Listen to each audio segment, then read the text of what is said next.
आम आदमी पार्टी के मुखिया अरविंद केजरीवाल अब पूर्व सीएम हो गए हैं।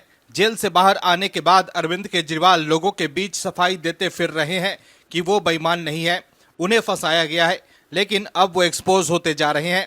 दर्शकों, आपने एक कहावत जरूर सुनी होगी कि मुंगेरी लाल के हसीन सपने, ऐसा ही कुछ हाल आपके मुखिया अरविंद केजरीवाल का भी है। दर्शकों, सोचने वाली बात है कि जिस दल का जनाधार हरियाणा के जमीन पर कुछ भी ना हो, वो कह रहा है कि उनके बगैर किसी की भी सरकार नहीं बनेगी। यानी कि वो अभी भी कहीं ना कहीं चाह रहे हैं कि हरियाणा में उनका गठबंधन किसी न किसी दल के साथ हो जाए। लेकिन हरियाणा के लोगों ने मान लिया है कि अरविंद केजरीवाल सच नहीं छलावा है। कभी वो कहते हैं कि मैं दिल्ली का बेटा हूं, तो कभी वो कहते हैं कि जी मैं हरियाणा के लाल हूं, जिसकी वजह से हरियाणा के लोग लाल पीले हो गए हैं कि जी दिल्ली वाले ठगे गए हैं, हम तो नहीं ठगे जाएंगे। क्या सिर्फ अरविंद केजरीवाल को अपनी सत्ता का विस्तार करने से ही मतलब है? उन्हें क्या अच्छी स्थिर सरकार देने से कोई मतलब नहीं है? आखिर कैसे हरियाणा में अरविंद केजरीवाल की मिट्टी पलीद हो गई है, बताते हैं आपको इस रिपोर्ट में। दरअसल हरियाणा में विधानसभा चुनाव को लेकर दिल्ली के पूर्व सीएम अरविंद केजरीवाल आम आदमी पार्टी के पक्ष में जमकर प्रचार कर रहे हैं। इस दौरान उन्होंने एक बार फिर दावा किया है कि इस बार आम आदमी पार्टी के सहयोग के बिना किसी की सरकार नहीं बनेगी। उन्होंने कहा कि बीजेपी और पीएम मोदी आम आदमी पार्टी के नेताओं से डरते हैं। पीएम मोदी ने मुझे जेल भेजकर पार्टी को तोड़ने की कोशिश की, 5 महीने जेल में रहा, इंसुलिन की इंजेक्शन लगाने पर भी रोक लगा दी, फिर भी ये मेरी हिम्मत को तोड़ नहीं पाए। मैं हरियाणा का हूं, हरियाणा वालों की हिम्मत वो नहीं तोड़ सकते। बीजेपी वालों को लगता है कि अरविंद केजरीवाल हरियाणा में भी सरकार बना लेगा। हकीकत भी यही है। आम आदमी पार्टी के समर्थन के बिना इस बार हरियाणा में किसी भी पार्टी या गठबंधन की सरकार नहीं बनेगी। अरविंद केजरीवाल ने कहा है कि हमने केवल यही गुनाह किया था कि दिल्ली के लोगों को बेहतर शिक्षा, स्वास्थ्य सुविधा, महिलाओं को फ्री में बस यात्रा, बुजुर्गों को तीर्थ यात्रा, बिजली पानी फ्री सहित कई अन्य सेवाएं मुफ्त में मुहैया कराई थी। दिल्ली को एजुकेशन मॉडल के रूप में प्रसिद्धि दिलाई।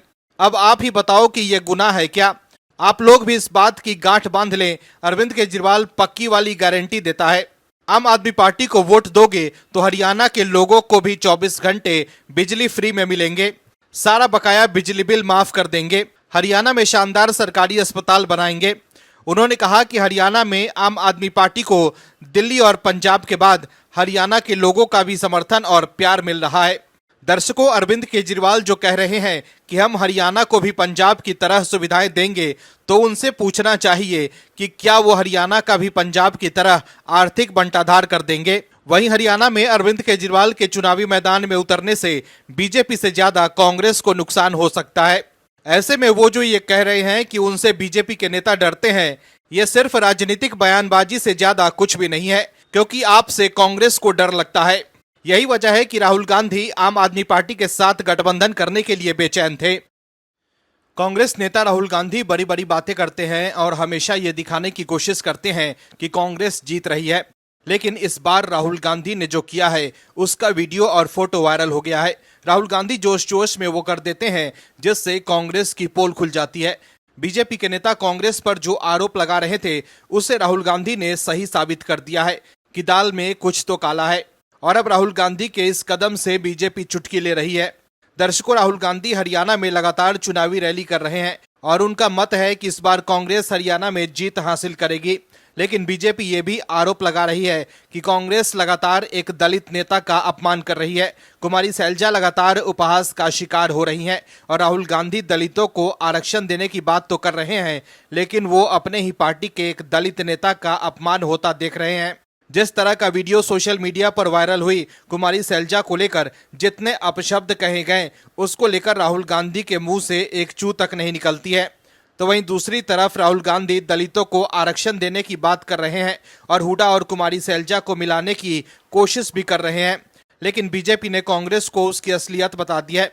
दरअसल हरियाणा कांग्रेस में कुछ भी ठीक नहीं है। कांग्रेस में सीएम पद को लेकर खींचतान जारी है। हरियाणा विधानसभा चुनाव प्रचार के बीच कांग्रेस नेता राहुल गांधी ने नारायणगढ़ में मंच पर पूर्व सीएम भूपेंद्र सिंह हुड्डा और कुमारी सैलजा का हाथ मिलवाकर कांग्रेस के एकजुट होने का संदेश दिया। वहीं अब इस पर बीजेपी ने चुटकी ली है। पूर्व सांसद स्मृति ईरानी ने कांग्रेस नेताओं के हाथ मिलवाने पर तंज कसा है। स्मृति ईरानी ने कहा है कि पता नहीं हाथ मिले हैं या दिल मिले हैं, और वो मिलाप क्या जो मजबूरी में हो। अगर कांग्रेस को दलितों को लेकर इतनी ही चिंता है तो कुमारी सैलजा को सीएम कैंडिडेट घोषित करें, और हाथ मिलाने से दिल मिल गए हैं तो भूपेंद्र सिंह हुड्डा भी इसका समर्थन कर ही देंगे। स्मृति ईरानी ने कहा कि अगर कांग्रेस दलित हितैषी होती तो फिर कुमारी सैलजा को सीएम फेस क्यों नहीं बनाती।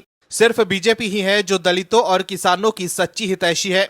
इसके अलावा रॉबर्ट वाड्रा का भी जिक्र करते हुए उन्होंने कांग्रेस और राहुल गांधी पर जमकर निशाना साधा। इसके अलावा उन्होंने हरियाणा कांग्रेस पर गंभीर आरोप भी लगाए। दरअसल कांग्रेस में इस वक्त भूपेंद्र सिंह हुड्डा और कुमारी सैलजा दोनों के बीच मान मनोबल की कोशिश की जा रही है। खबर के मुताबिक दोनों ही नेता सीएम पद को लेकर किसी तरह का समझौता नहीं करना चाहते हैं। इस बीच राहुल गांधी ने भूपेंद्र सिंह हुड्डा और कुमारी सैलजा का हाथ अपने हाथों से पकड़कर मिलवाया, लेकिन राहुल गांधी द्वारा हाथ मिलवाने के बाद भी हुड्डा और सैलजा एक दूसरे की तरफ देखे ही बिना मंच पर आगे बढ़ गए। लेकिन राहुल गांधी के इस कदम से साफ हो गया है कि बीजेपी के आरोप में दम है कि हुड्डा और सैलजा सीएम पद के लिए आपस में ही भिड़ रहे हैं। वहीं बीजेपी के वरिष्ठ नेता अनिल विज ने भी राहुल गांधी पर तंज कसा है। अनिल विज ने कहा है कि राहुल गांधी यहां जितना आएंगे बीजेपी को उतना ही फायदा होगा। राहुल गांधी द्वारा विदेश में आरक्षण के संबंध में दिए गए बयान को लेकर लोग आक्रोशित हैं, उनके खिलाफ लोगों में रोष है। अनिल विज ने यह भी कहा है कि लोग कांग्रेस से हिसाब मांग रहे हैं। तो देखा आपने कैसे राहुल गांधी कोशिश कर रहे हैं कि कैसे भी कांग्रेस के नेताओं की नाराजगी दूर हो जाए, लेकिन अब ये बात बाहर आ गई है कि कैसे कांग्रेस आपसी कलह से जूझ रही है। कांग्रेस नेता राहुल गांधी ने एक बार फिर कांग्रेस की पोल खुलवा दी है। राहुल गांधी कैसे लोगों को गुमराह करते हैं ये सबके सामने है। राहुल गांधी अब देश के सामने एक्सपोज होते जा रहे हैं कि कैसे चुनाव आते ही वो लोगों को गुमराह करने लगते हैं। लेकिन इस बार उन्होंने कांग्रेस के साथ ही खुद की भी पोल खुलवा ली है। राहुल गांधी ने साबित कर दिया है कि राजनीतिक रूप से वो कितने अपरिपक्व हैं और उनका सामान्य ज्ञान भी एकदम खत्म है। पहली बात तो ये कि वो ये नहीं समझते हैं कि सुनामी और तूफान दोनों ही आते हैं, लेकिन राहुल गांधी के लिए सुनामी आती है और तूफान जाता है। ये तो हालत है देश के नेता प्रतिपक्ष और कांग्रेस के नेता और गांधी परिवार के युवराज का। दर्शकों, हमने क्यों सुनामी और तूफान की बात की है वो भी बताएंगे आपको। साथ ही राहुल गांधी ने आम आदमी पार्टी को छोटा दल और बीजेपी की बी टीम तक कह दिया है, इसके बारे में भी बताएंगे आपको। वहीं राहुल गांधी के भाषण में हताश साफ दिख रही है। उन्हें हरियाणा में उनकी हार साफ दिख रही है। राहुल गांधी देश के भीतर वेल्थ को पैदा करने वाले उद्योगपतियों से जिस तरह की नफरत दिखाते हैं, उससे एक बात तो साफ है कि राहुल गांधी विकास के एकदम खिलाफ हैं। और जिस तरह से वो फ्री का वादा करते हैं वो इस बात को प्रदर्शित करता है कि राहुल गांधी के लिए सत्ता सबसे पहले है, भले ही देश का बंटाधार हो जाए। लेकिन इस बार राहुल गांधी ने जो किया है उससे वो खुद भी एक्सपोज हो गए हैं। दरअसल मोदी सरकार को घेरने के चक्कर में राहुल गांधी कांग्रेस को ही बेनकाब करवा देते हैं। चुनाव के दौरान तो राहुल गांधी अडानी और अंबानी पर खूब निशाना साधते हैं। बिजनेसमैन गौतम अडानी के बहाने राहुल गांधी मोदी सरकार और बीजेपी पर निशाना साधते हैं। लेकिन चुनाव के बाद जब कांग्रेस की सरकार बनती है तब राहुल गांधी की पार्टी अडानी के साथ डील करने लगती है। दर्शकों, एक बार फिर हरियाणा में चुनाव प्रचार के दौरान राहुल गांधी ने कहा है कि अग्निवीर योजना देश के जवानों की पेंशन चोरी का नया तरीका है। अग्निवीर योजना से जवानों की जेब से पेंशन छीना गया है और ये पैसा अडानी की जेब में जा रहा है। उन्होंने आगे कहा कि इजराइल की कंपनी हथियार बनाती है और लेबल अडानी का लगता है। आप उनकी वेबसाइट पर जाइए और देखिए, अडानी डिफेंस इजराइल की कंपनी है, अमेरिका की कंपनी है। इनका इन कंपनियों से कोई लेना देना नहीं है। इजराइल की कंपनी हथियार बनाती है, उस पर अडानी की कंपनी का लेबल लगता है। कारतूस बनती है तो उस पर लेबल लगता है अडानी। फिर देश की सेना अडानी से हथियार खरीदती है, मार्जिन अडानी बनाते हैं, उसका आधा राजनीतिक दल को मिल जाता है, मोदी के मार्केटिंग में चला जाता है। ये मोदी जी की सरकार नहीं है, ये अडानी की सरकार है। हम हरियाणा में अडानी जी जैसे लोगों की सरकार नहीं चाहते। हम हरियाणा में किसानों और गरीबों की सरकार चाहते हैं। राहुल गांधी ने कहा कि अडानी खेत में मेहनत नहीं करते, कोई छोटा व्यापार नहीं करते, लेकिन हर सुबह उनके बैंक अकाउंट में सुनामी की तरह पैसा आ रहा है। जितना पैसा उनके अकाउंट में सुनामी की तरह घुस रहा है, उतना ही पैसा आपके अकाउंट से तूफान की तरह निकलता जा रहा है। दर्शकों, हरियाणा में चुनाव से पहले तो राहुल गांधी अडानी पर निशाना साध रहे हैं, लेकिन हम सबने देखा था कि कैसे तेलंगाना में कांग्रेस की सरकार बनने के बाद वहां की कांग्रेस सरकार ने अडानी के साथ डील की थी। वहीं जब राजस्थान में कांग्रेस की सरकार थी तब वहां भी कांग्रेस की सरकार अडानी के साथ डील कर रही थी। और कांग्रेस के नेता और तब के राजस्थान के सीएम अशोक गहलोत गौतम अडानी की जमकर तारीफ करते थे। दर्शकों, कांग्रेस का ये दोहरा चरित्र है जनता को ठगने के लिए। राहुल गांधी को बताना चाहिए कि वो अडानी को लेकर मोदी सरकार और बीजेपी पर निशाना साधते हैं, लेकिन सत्ता में आने के बाद कांग्रेस की राज्य सरकारें क्यों अडानी के साथ डील करती है।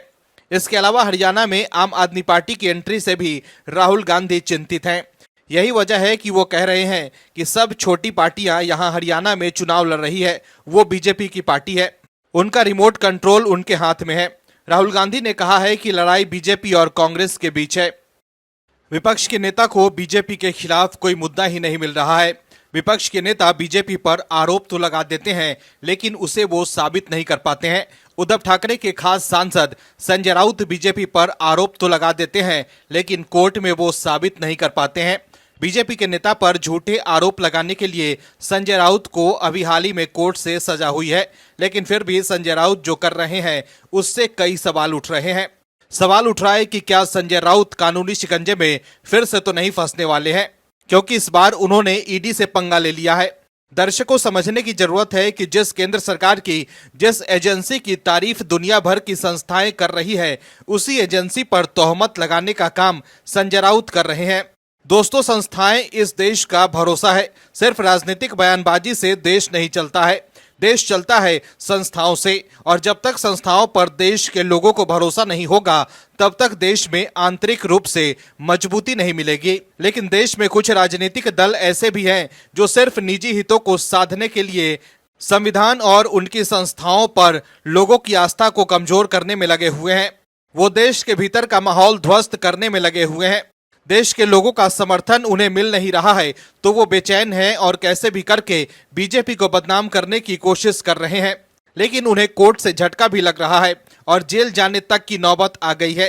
दरअसल बीजेपी के नेता पर झूठे आरोप लगाने की वजह से मानहानि के केस में शिवसेना यूबीटी के सांसद संजय राउत को मेट्रोपॉलिटन मजिस्ट्रेट ने 15 दिन की कैद और 25,000 रुपए जुर्माना की सजा सुनाई है। इस मामले में संजय राउत पर गिरफ्तारी की तलवार लटक रही है। तो वहीं अब संजय राउत ने आरोप लगाया है कि ईडी के अधिकारी बीजेपी के नेताओं के साथ मिलकर लोगों से भारी मात्रा में पैसे की वसूली कर रहे हैं।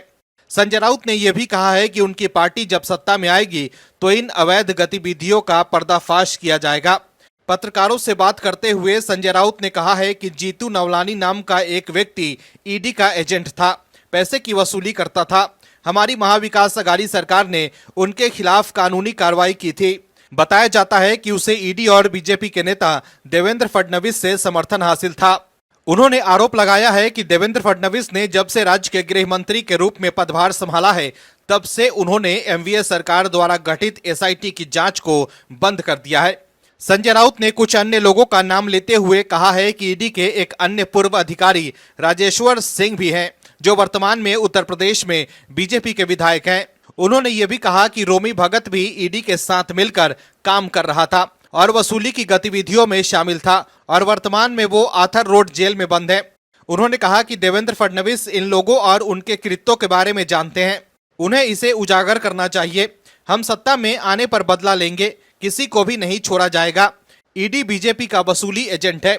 संजय राउत ने चुनावी बॉन्ड योजना को लेकर कर्नाटक में केंद्रीय वित्त मंत्री निर्मला सीतारमण के खिलाफ मामला दर्ज होने पर भी टिप्पणी की। संजय राउत ने कहा कि यह कार्रवाई स्थानीय अदालत के निर्देश पर की गई है।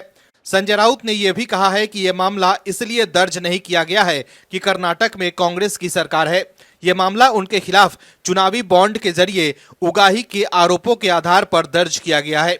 दर्शकों, समझने की जरूरत है कि संजय राउत ने एक बार फिर बीजेपी पर आरोप तो लगाया है, लेकिन क्या इस बार वो अपने आरोप को साबित कर पाएंगे, ये बड़ा सवाल है, क्योंकि इस बार भी उन्होंने कोई सबूत नहीं दिया है। लेकिन अभी हाल ही में बीजेपी नेता के खिलाफ इसी तरह के आरोप लगाने की वजह से उन्हें सजा हुई है। संजय राउत ने बीजेपी नेता किरीट सोमैया की पत्नी मेधा सोमैया पर मुलुंड में शौचालय घोटाले में शामिल होने का आरोप लगाया था। इसके बाद किरीट सोमैया ने संजय राउत के इस आरोप का सबूत देने की चुनौती दी थी। हालांकि संजय राउत ने इस मामले में कोई सबूत नहीं दिया था, जिसके बाद मेधा सोमैया ने उन पर 100 करोड़ रुपए का मानहानि का मुकदमा दायर किया था, जिसके बाद कोर्ट से उन्हें सजा मिली और अब फिर से वो नए आरोप के साथ हाजिर हो गए हैं। ऐसे में कहीं इस बार बीजेपी नेता के साथ ईडी भी न उन्हें कोर्ट तक ले जाए, क्योंकि इस बार उन्होंने ईडी पर भी सवाल उठाया है। Bureau report, OMH news. और भी वीडियोस देखने के लिए चैनल को सब्सक्राइब करें और बेल आइकन को दबाएं।